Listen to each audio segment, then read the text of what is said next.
तो दोस्तों स्वागत है आप सभी का हमारे चैनल की एक बिल्कुल ही नई वीडियो के अंदर, जहां पर आज की इस वीडियो के अंदर हम बात करने वाले हैं जुरासिक वर्ल्ड फ्रेंचाइजी की लेटेस्ट मूवी के बारे में, जिस मूवी का नाम है जुरासिक वर्ल्ड रीबर्थ। ये मूवी इंडिया के अंदर कल ही रिलीज हुई है। और अगर बात करें इस मूवी की स्टोरी की, तो वैसे तो ये मूवी यानी कि जुरासिक वर्ल्ड रीबर्थ साल 2022 में आने वाली जुरासिक वर्ल्ड डोमिनियन से कनेक्टेड है। लेकिन अगर आप सभी डायरेक्टली इस मूवी को देखते हैं तो भी आपको कोई फर्क नहीं पड़ेगा, और वो इसीलिए क्योंकि इस मूवी के अंदर हमें एक स्टैंड अलोन स्टोरी दिखाई गई है। बाकी दोस्तों मूवी काफी बढ़िया है, और अगर आपको मौका मिले तो आप सभी इस मूवी को थिएटर्स में जरूर देखना। लेकिन तब भी अगर आप इस मूवी को थिएटर्स में नहीं देख पाए हैं तो अब आपको टेंशन लेने की कोई जरूरत नहीं है, और वो इसीलिए क्योंकि आज की इस वीडियो के अंदर मैं इसी जुरासिक वर्ल्ड रीबर्थ मूवी की स्टोरी को आप सभी के लिए एक्सप्लेन करने वाला हूँ, और इस मूवी के अंदर क्या क्या हुआ है वो सारी स्टोरी आपको बताने वाला हूँ। सो ये वीडियो काफी कमाल की होने वाली है, इसलिए आप सब इसे पूरा एंड तक जरूर देखना। और अगर आपको इस मूवी की स्टोरी या फिर हमारी वीडियो पसंद आती है तो आप वीडियो को लाइक करना, और आपको वीडियो के अंदर सबसे ज्यादा क्या पसंद आया आप उस बारे में कमेंट्स के अंदर जरूर बताना। बाकी आप में से जिसने अभी तक हमारे चैनल को सब्सक्राइब नहीं कर रखा है वो जल्दी से हमारे चैनल को सब्सक्राइब कर लेना, और सब्सक्राइब बटन के बगल वाले बेल आइकन को भी ऑल पर सेट कर लेना, ताकि आप हमारे चैनल की सारी लेटेस्ट वीडियो सबसे पहले देख सकें। तो चलिए अब हम बिना किसी देरी के आज की इस कमाल की वीडियो को स्टार्ट करते हैं।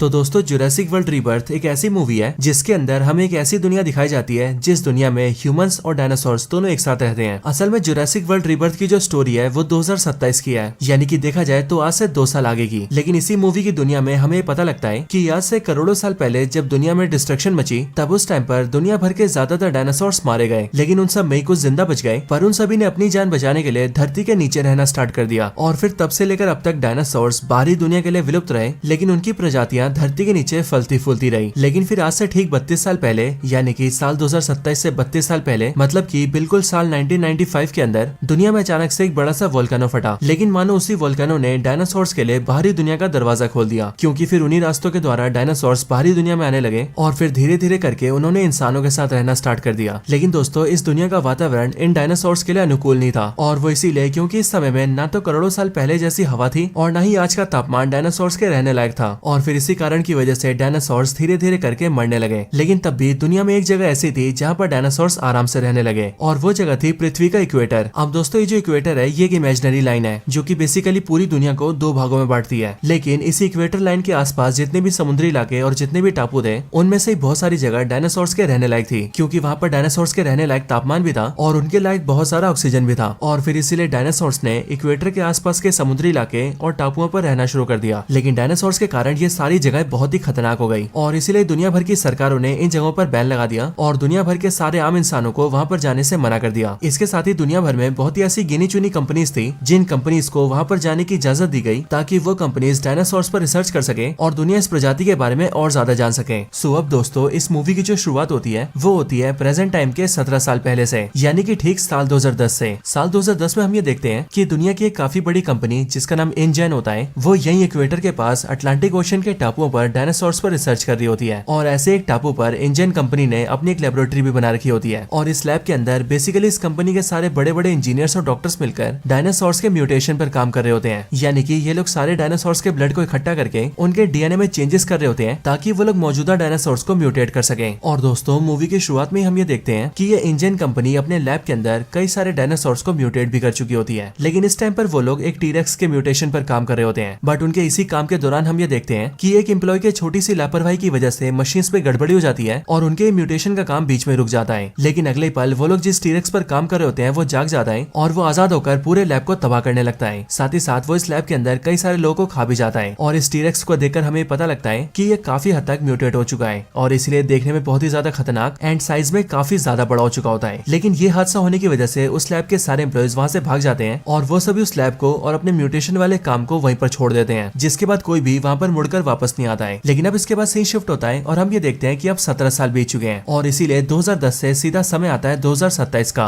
यानी कि प्रेजेंट टाइम का। अब मूवी के प्रेजेंट टाइम में हम एक आदमी से मिलते हैं जिसका नाम होता है मार्टिन, और ये मार्टिन असल में एक फार्मास्यूटिकल कंपनी के अंदर एग्जीक्यूटिव होता है, और इसकी फार्मास्यूटिकल कंपनी का नाम होता है पार्कर जेनेक्स, जो कि बेसिकली दुनिया की बड़ी बड़ी बीमारियों की दवाइयां बनाती है। लेकिन दोस्तों हमें पता लगता है कि इस टाइम पर दुनिया में काफी बड़ी बीमारी फैल चुकी है, और वो बीमारी एक दिल की बीमारी है, जो कि अब आमतौर पर दुनिया में इंसानों को बड़े आराम से हो जा रही है। और और इसीलिए पार्कर जेनिक्स कंपनी इस बात का पता लगाती है कि आने वाले कुछ ही सालों के अंदर ये दिल की बीमारी दुनिया भर के 20% लोगों को हो जाएगी, यानी कि हर 5 में से एक आदमी को। और इसीलिए पार्कर जेनिक्स कंपनी ये सोचती है कि अगर उन्होंने ऐसी बड़ी दिल की बीमारी का इलाज ढूंढ लिया तो फिर पूरी दुनिया के अंदर उनकी दवाई की बहुत डिमांड होगी, और फिर इसीलिए वो न सिर्फ लोगों की दिल की बीमारियों को ठीक करेंगे बल्कि उसके साथ ही वो लोग बहुत सारे पैसे भी कमाएंगे। लेकिन दोस्तों जैसी पार्कर जेनिक्स इस कंपनी पर रिसर्च करती है तब उन्हें पता लगता है कि उनके इस दिल की बीमारी के दवाई को बनाने में डायनासोर्स उनकी काफी मदद कर सकते हैं। अब असल में दोस्तों ऐसा इसीलिए क्योंकि डायनासोर साइज में काफी बड़े होते हैं, और उनके साइज में बड़े होने की वजह से उनका जो हार्ट होता है यानी कि उनका दिल वो भी काफी बड़ा होता है। और अब क्योंकि डायनासोर्स का दिल भी बड़ा होता है इसीलिए उनके दिल की मांसपेशियां भी बड़ी होती है। और इसीलिए जो पार्कर जेनिक्स कंपनी है उसका ये मानना है कि अगर उन्हें ऐसे बड़े दिल वाले जीवों का खून मिल जाए, यानी कि अगर उन्हें डायनासोर्स का खून मिल जाए तो फिर वो अपने दिल की बीमारी की दवाई को बड़े आराम से क्रिएट कर लेंगे। और फिर ऐसा करने के लिए पार्कर जेनिक्स कंपनी मार्टिन को हायर करती है और उसे तीनों तरह के डायनासोर्स का ब्लड लाने के लिए कहती है। और तीनों तरह के डायनासोर से मतलब है वो डायनासोर्स जो कि जमीन पर रहते हैं, पानी में रहते हैं और हवा में उड़ते हैं। अब ये पार्कर जेनिक्स कंपनी इन तीनों तरह के डायनासोर्स का ब्लड लाने का काम पूरी तरह से मार्टिन को सौंपती है। और अब क्योंकि मार्टिन इस काम को अकेले नहीं कर सकता था इसीलिए वो इस काम को पूरा करने के लिए अपनी टीम बनाने का फैसला करता है। अब इसके लिए मार्टिन सबसे पहले जोरा नाम की एक लड़की से मिलता है, जो जोरा मूवी के अंदर और कोई नहीं बल्कि स्कारलेट जॉनसन है, यानी कि अपने मार्वल की ब्लैक विडो। असल में हमें पता लगता है कि इस मूवी के अंदर जोरा एक स्पेशल फोर्सेस की कमांडो रह चुकी है, और इसीलिए वो फाइट करने में, हथियार चलाने में और इवन खतरनाक जगहों पर सर्वाइव करने जैसी चीजों में बहुत ही ज्यादा एक्सपर्ट है। और अब क्योंकि मार्टिन को भी जहाँ पर जाना है वो भी बिल्कुल खतरनाक जगह है, इसलिए मार्टिन अपनी टीम में जोरा को शामिल करता है और अपने साथ जोड़ने के लिए वो जोरा को $10 मिलियन ऑफर करता है, जो $10 मिलियन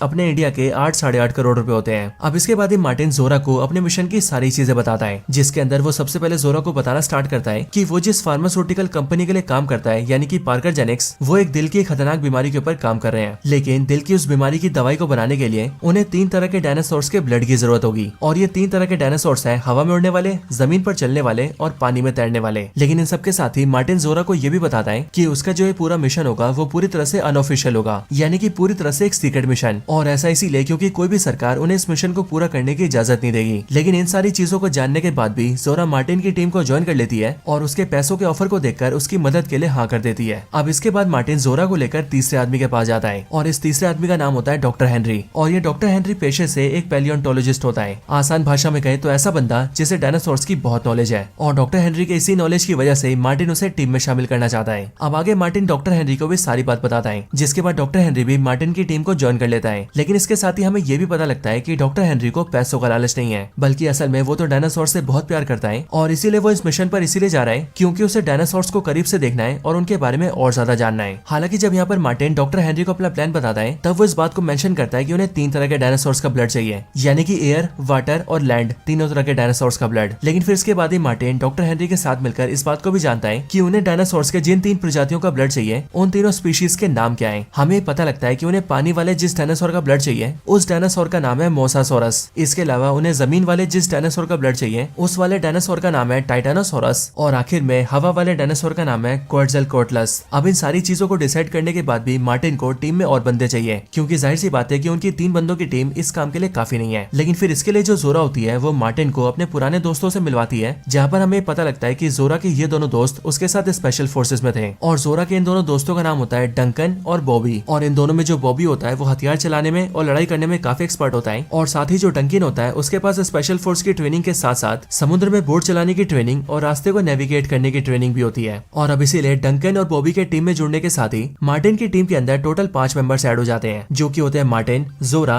डॉक्टर हेनरी, डंकन और बॉबी। अब फिर इसके बाद ही ये लोग अपने मिशन की सारी तैयारियां कर लेते हैं, और फिर डंकन के बोट में बैठकर सभी लोग अपने मिशन के लिए निकल जाते हैं। और मिशन पर निकलने के टाइम पर ही हमें पता लगता है कि डंकन ने अपने बोट पर 2 और मेंबर्स को ऐड किया है, और ये 2 नए मेंबर्स होते हैं लेक्लर्क और नीना, जिनमें से जो लेक्लर्क होता है वो बोटमैन होता है, यानी कि वो डंकन की बोट को चलाना जानता है, और साथ ही जो नीना होती है वो एक मर्सिनरी होती है। और डंकन नीना को इसलिए लाया होता है ताकि रास्ते में अगर उन्हें हाथ पर चलाने की जरूरत पड़े तो इस काम में नीना उनका साथ दे सके। अब अपने मिशन पर निकलने के बाद डंकन की बोट पर सारे मेंबर्स इकट्ठा होते हैं, और वो लोग जहाँ पर जा रहे होते हैं वहाँ का मैप देखते हैं, और फिर मैप को देखकर हमें पता लगता है कि असल में ज्यादातर मोसासोरस इक्वेटर के एक खास तरह के टापू के आसपास पाए जाते हैं। और इस टापू को देखकर मार्टिन सारी टीम को ये भी बताता है कि असल में इक्वेटर के पास का ये टापू एक खास टापू है, और वो इसीलिए क्योंकि आज से करीब 17 साल पहले इंजेन नाम की एक कंपनी यहाँ पर डायनासोर्स पर एक्सपेरिमेंट करती थी, और वो लोग बेसिकली यहाँ पर डायनासोर्स को म्यूटेट करते थे और उनकी बॉडी में परिवर्तन लाते थे। लेकिन फिर एक बड़े से हादसे के बाद सबको उस लैब को खाली करना पड़ गया, और फिर तब से लेकर अब तक वहाँ की सारी बिल्डिंगें ऐसी ही पड़ी हुई हैं। और दोस्तों यहाँ पर मार्टिन की बात सुनकर हमें भी ये पता लग जाता है कि यहाँ पर बेसिकली उसी सीन की बात हो रही है जिसे हमने मूवी के स्टार्टिंग में देखा था। अब दोस्तों इन सब के बाद मार्टिन और उसकी पूरी टीम बड़े आराम से अपने मिशन की ओर बढ़ने लगती है, लेकिन फिर इसी टाइम पर सीन शिफ्ट होता है और हम समुद्र में एक दूसरी बोट को देखते हैं। ये बोट एक काफी छोटी सी बोट होती है और इस पर टोटल 4 आदमी होते हैं, जो कि होते हैं रियोबेन, जो कि बोट का मालिक होता है, उस रियोबेन की 2 बेटियां जिनका नाम टेरेसा और इजाबेला होता है, और इनके साथ ही एक्सेवियर जो कि रियोबेन की बेटी टेरेसा का बॉयफ्रेंड होता है। और असल में ये चारों भी समुद्र के अंदर घूमने निकले होते हैं एंड समुद्री रास्ते से एक जगह से दूसरी जगह जा रहे होते हैं। लेकिन दोस्तों इनके पानी में ट्रेवल करने के दौरान ही हम ये देखते हैं कि अचानक से इनकी बोट के आसपास काफी सारे बड़े बड़े सी क्रीचर्स आ जाते हैं और ये सारे क्रीचर्स देखते देखते इनकी बोट से टकराने लगते हैं। लेकिन फिर इस टाइम पर हमें पता लगता है कि ये सारे सी क्रीचर्स असल में डायनासोर्स हैं और इन सारे डायनासोर्स का नाम मोसासोरस है, यानी कि पानी में पाए जाने वाले वही डायनासोर्स जिनकी तलाश मार्टिन और उसकी पूरी टीम को है। अब यहाँ पर ये सारे मोसासोरस रियोबेन की बोट को टक्कर मारने लगते हैं और देखते देखते इस बोट को पलटा देते हैं, जिस वजह से बोट के अंदर से रियोबेन, टेरेसा, इजाबेला और जेवियर चारों पानी में गिर जाते हैं। और फिर इसके बाद मोसासोरस तो वहाँ से चले जाते हैं, लेकिन लकीली इस बोट के चारों मेंबर्स की जान बच जाती है और ये चारों के चारों अपने बोट के पास रहकर जल्दी से रेडियो से अपने आसपास सिग्नल्स भेजने लगते हैं। और रेडियो का इस्तेमाल करके जो रियोबेन होता है वो रेडियो फ्रीक्वेंसी के ऊपर अपनी लोकेशन बताने लगता है। अगले पल हम ये देखते हैं कि रियोबेन की ये रेडियो फ्रीक्वेंसी सीधा डंकन के बोट पर सुनाई देती है, जिसके बाद डंकन को ये पता लगता है कि उसके आसपास कोई ऐसा आदमी है। साथ ही रियोबेन ने रेडियो का इस्तेमाल करके अपनी लोकेशन भी बताई होती है और इसलिए मार्टिन को पता लगता है कि रियोबेन उससे 28 मील की दूरी पर है, यानी कि लगभग 45 किलोमीटर दूर। लेकिन असल में इस टाइम पर डंकन की बोट आइलैंड के काफी पास होती है और ये बिल्कुल वही आइलैंड होता है जिसके आसपास उन्हें आना भी था। और इसलिए ये देखकर मार्टिन सबको जाने से मना करता है और वो डंकन से ये बोलता है कि हम लोग पहले अपना काम करेंगे और फिर उसके बाद किसी की मदद के लिए जाएंगे। लेकिन दोस्तों यहाँ पर हम ये देखते हैं कि डंकन एक अच्छा आदमी होता है और इसीलिए वो मार्टिन की बात नहीं मानता है और अपने बोट को घुमाकर सीधा रियोबेन के पास जाता है। जिसके बाद अगली पल वो लोग रियोबेन के पास पहुंचते हैं एंड फिर रियोबेन, उसकी दोनों बेटियां और जेवियर चारों को बचा लेते हैं और उन सभी को अपने बोट में बिठा लेते हैं। इसके बाद ही रियोबेन उन सबको सारी बातें बताता है, जिसके बाद ही मार्टिन, डंकन, जोरा और बाकी सबको पता लगता है कि उन चारों पर अटैक करने वाले और कोई नहीं बल्कि मोसासोरस ही थे,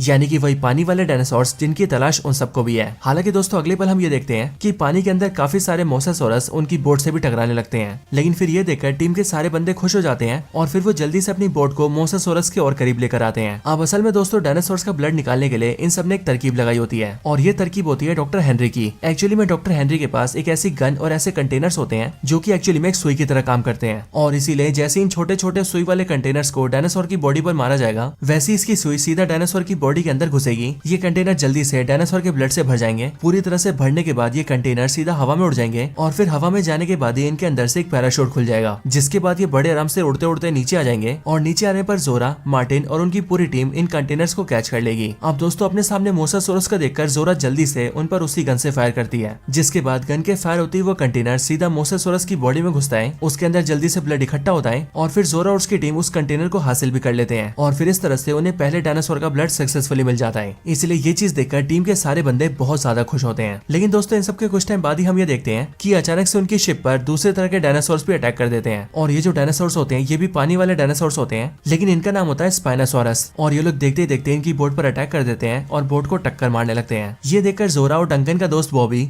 जल्दी से अपनी गन निकालता है और वो डायनासोर्स पर फायरिंग करने लगता है ताकि डायनासोर्स बोट से दूर हो जाए। लेकिन दोस्तों अगले पल हम ये देखते हैं कि इस वजह से डायनासोर्स को गुस्सा आता है और एक डायनासोर बोट पे उछल के बॉबी को पकड़ लेता है और टीम के सारे बंदों के सामने बॉबी को चबाकर खा जाता है, यानी कि बॉबी का दी एंड। और इसलिए ये चीज देखकर बोट पर मौजूद सारे लोग बहुत ज्यादा डर जाते हैं। लेकिन फिर इसके बाद वो लोग बोट को और भी टक्कर मारते हैं, जिस वजह से बोट उथल पुथल होती है और रियोबेन की बेटी टेरेसा सीधा पानी में गिर जाती है। लेकिन टेरेसा को पानी में गिरता हुआ देखकर उसका बॉयफ्रेंड एक्सेवियर, उसके फादर रियोबेन और उसकी छोटी बहन इजाबेला तीनों भी पानी में कूद जाते हैं ताकि वो लोग उसे बचा सके। जिसके बाद वो चारों के चारों पानी में तैरते हुए सीधा पास के टापू के पास आ जाते हैं। इधर डंकन भी अपनी बोट को संभालता है और वो सारे स्पाइनोसोरस से बचते हुए सीधा टापू के पास आता है। लेकिन टापू के पास आते ही सीधा उनकी बोट टापू से टकराती है और बोट को बहुत ज्यादा नुकसान होता है। लेकिन अच्छी बात ये होती है कि बोट पर मौजूद सारे लोग बच जाते हैं। लेकिन दोस्तों जैसी टीम के सारे बंदे बोट से उतरते हैं, वैसे हम ये देखते हैं कि एक स्पाइनोसोरस उनके पास आता है और वो डंकन की मर्सिनरी दोस्त नीना को सबके सामने खा जाता है और फिर इस तरह से बॉबी के बाद नीना का भी दी एंड हो जाता है। अब हालांकि इन सब के बाद टीम के मेंबर्स ये सोचते हैं कि अब इन सब चीजों के बाद वो लोग घर कैसे वापस जाएंगे, क्योंकि जिस बोट से वो लोग यहाँ पर आए होते हैं वो तो टापू से टकराने की वजह से काफी हद तक टूट चुकी होती है और इसीलिए उस बोट से वापस जाना इम्पॉसिबल होता है। लेकिन फिर यहीं पर ही जोरा पूरी टीम से कहती है कि उसके पास प्लान भी है। असल में उसने यहाँ पर आने से पहले इस बात को सोच लिया था कि शायद से इस मिशन के दौरान उनके बोट को नुकसान हो सकता है और उन्हें घर वापस जाने में दिक्कत हो सकती है और इसीलिए उसने अपनी एक दूसरी टीम को तैयार रखा था और उनसे कहा था कि वो अगले दिन हेलीकॉप्टर लेकर इस टापू पर आए और इसीलिए अब जल्द से जल्द हमें आज के दिन काम खत्म करके कल सुबह होने तक इस टापू की एक ऊंची जगह पर जाना होगा ताकि जब कल हमारे साथी हेलीकॉप्टर लेकर आए तो ऊंची जगह पर होने की वजह से हम उन्हें देख पाए और वो हमें देख पाए। और ये सब करने के लिए हमारे पास बहुत ही कम टाइम होगा, क्योंकि वो लोग सिर्फ कुछ मिनट्स तक ही हम पर मॉनिटर करेंगे और अगर हम उन्हें नहीं दिखे तो वो लोग वापस चले जाएंगे। जो बात सुनकर डंकन डॉक्टर हेनरी को जवाब देता है कि ये टापू बहुत खतरनाक है और सभी को इस टापू के बारे में सब कुछ पता है और इसीलिए हेलीकॉप्टर से जो हमारे साथी आएंगे उन्हें भी इस टापू पे उतर के मरना नहीं है एंड इसीलिए वो ऊपर से हमें देखेंगे और अगर हम उन्हें दिख गए तो वो हमें लेकर यहाँ से निकल जाएंगे। लेकिन अगर हम उन्हें नहीं दिखते हैं तो फिर उन्हें भी ये बात समझ में आ जाएगी कि शायद से हम लोग टापू पर ही मर गए हैं। अब दोस्तों इसके बाद हमें पता लगता है कि जोरा की पूरी टीम के साथ साथ रियोबन की पूरी फैमिली भी इसी टापू पर आई है, लेकिन बस वो टापू के दो अलग अलग लोकेशंस पर होते हैं और जहाँ एक तरफ रियोबन और उसकी पूरी फैमिली कोई मदद ढूंढ के यहाँ से निकलने की कोशिश कर रहे होते हैं, वहीं पर ही जोरा और उसकी टीम का ये प्लान होता है कि वो बाकी बचे 2 डायनासोर्स का भी ब्लड निकालें और फिर अगली सुबह हेलीकॉप्टर से अपने घर निकल जाए। अब दोस्तों यहाँ टापू पर चलते चलते इन सारे बंदों को काफी अजीब चीजें दिखती है, जैसे कि वो अपनी आंखों से काफी सारे अलग अलग डायनासोर्स को देखते हैं और काफी सारे खतरनाक जानवर और कीड़े मकोड़े भी देखते हैं। लेकिन फिर इन सब के बाद जोरा और उसकी पूरी टीम टापू पर और छानबीन करती है, जिसके बाद एक बड़े खाली से मैदान में उन्हें दूसरा डायनासोर भी मिल जाता है, यानी कि जमीन पर रहने वाला टाइटानोसोरस। और इस पूरे खाली मैदान में बहुत सारे टाइटानोसोरस होते हैं और इसीलिए जोरा और उसकी पूरी टीम जल्दी से उनके पास जाती है एंड चुपके से उनकी बॉडी से भी ब्लड निकाल लेती है, जिसके बाद इस तरह से उनके पास 2 डायनासोर्स का ब्लड आ जाता है और अब बारी होती है बस तीसरे डायनासोर की। अब ये जो तीसरा डायनासोर होता है ये होता है हवा में उड़ने वाला डायनासोर और इस डायनासोर को कहते हैं क्वॉटज़ेलकोटलस। लेकिन ये डायनासोर्स काफी ज्यादा वॉयलेंट और खतरनाक होते हैं और इसीलिए जोरा और डॉक्टर हेनरी ये डिसाइड करते हैं कि वो लोग डायरेक्टली इस डायनासोर का ब्लड नहीं निकालेंगे, बल्कि ये डायनासोर अंडे देता है, इसीलिए वो लोग उसके दिए हुए किसी एक अंडे से ही ब्लड निकाल लेंगे। अब ऐसा करने के लिए वो लोग टापू के एक बड़े से चट्टान के पास जाते हैं, जहाँ पर उसी चट्टान के पास ही उसी डायनासोर का घोंसला होता है और उस घोंसले के अंदर उसके कई सारे अंडे रखे होते हैं। और फिर इसीलिए जोरा, डॉक्टर हेनरी और डंकन की बोट का बोटमैन यानी कि लेक क्लर्क, ये तीनों के तीनों सीधा उसी घोंसले के पास जाते हैं, जहाँ पहुंचकर डॉक्टर हेनरी एक अंडे को हाथ में लेता है और अपने कंटेनर का इस्तेमाल करके उसके अंदर से ब्लड निकाल लेता है। और फिर ऐसा करने के बाद उनके पास तीनों डायनासोर्स के ब्लड आ जाते हैं। लेकिन दोस्तों हम ये देखते हैं कि वो तीनों वहाँ से निकलते कि उससे पहले ही वहाँ पर डायनासोर आ जाता है, यानी कि हवा में उड़ने वाला क्वॉटज़ेलकोटलस। और वो जैसे ही इन तीनों को अपने अंडों के पास देखता है वैसे ही वो समझ जाता है कि हो ना हो ये तीनों उसके अंडों को नुकसान पहुंचाने आए हैं और इसीलिए वो डायनासोर उन तीनों पर हमला कर देता है और देखते देखते वो बोटमैन लेक क्लर्क को खा भी जाता है। लेकिन उसके अलावा जोरा,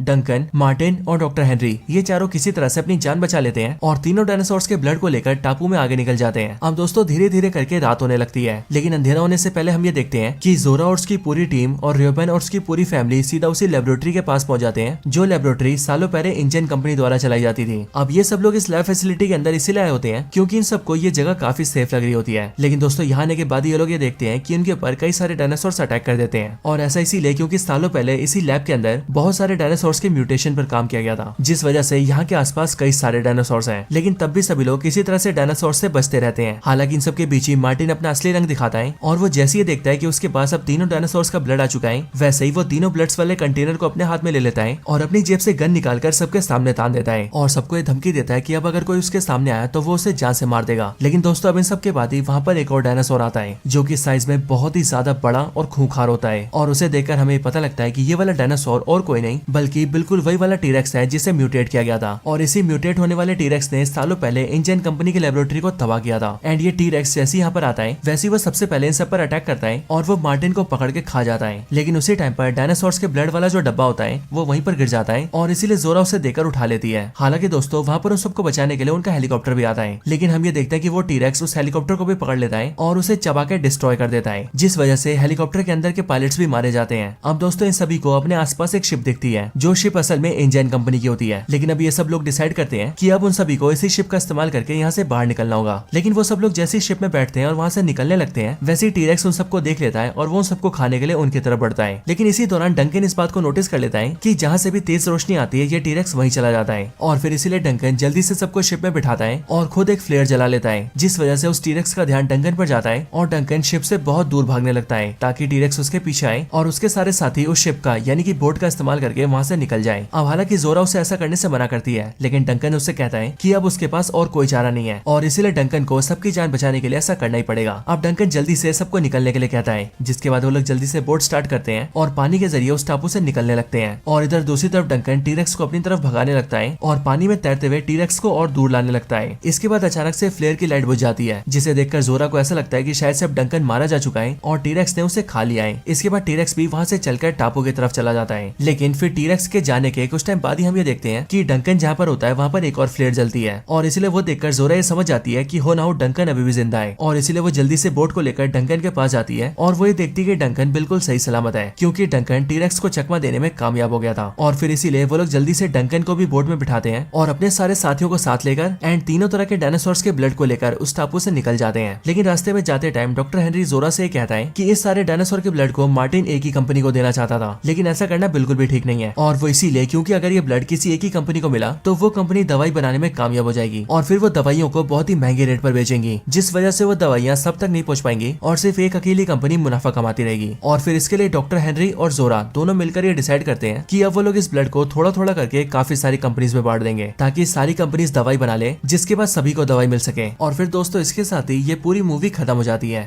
तो दोस्तों ये थी video Jurassic world rebirth movie की स्टोरी के ऊपर। आपको ये वीडियो और इस मूवी की स्टोरी कैसी लगी ये आप मुझे कमेंट्स में जरूर बताना, और अगर आप सभी का कोई और रिकमेंडेशन हो तो आप वो भी मुझे कमेंट्स में बता सकते हैं। बाकी आपको वीडियो पसंद आई हो तो वीडियो को लाइक करना, अगर आप मुझसे कुछ कहना चाहते हैं तो वो कमेंट्स में जरूर लिखना, और जिन्होंने चैनल को सब्सक्राइब नहीं करा वो जल्दी से चैनल को सब्सक्राइब कर लेना। बाकी दोस्तों मैं मिलता हूँ आपसे ऐसी किसी और बेहतरीन वीडियो में, तब तक के लिए गुड बाय।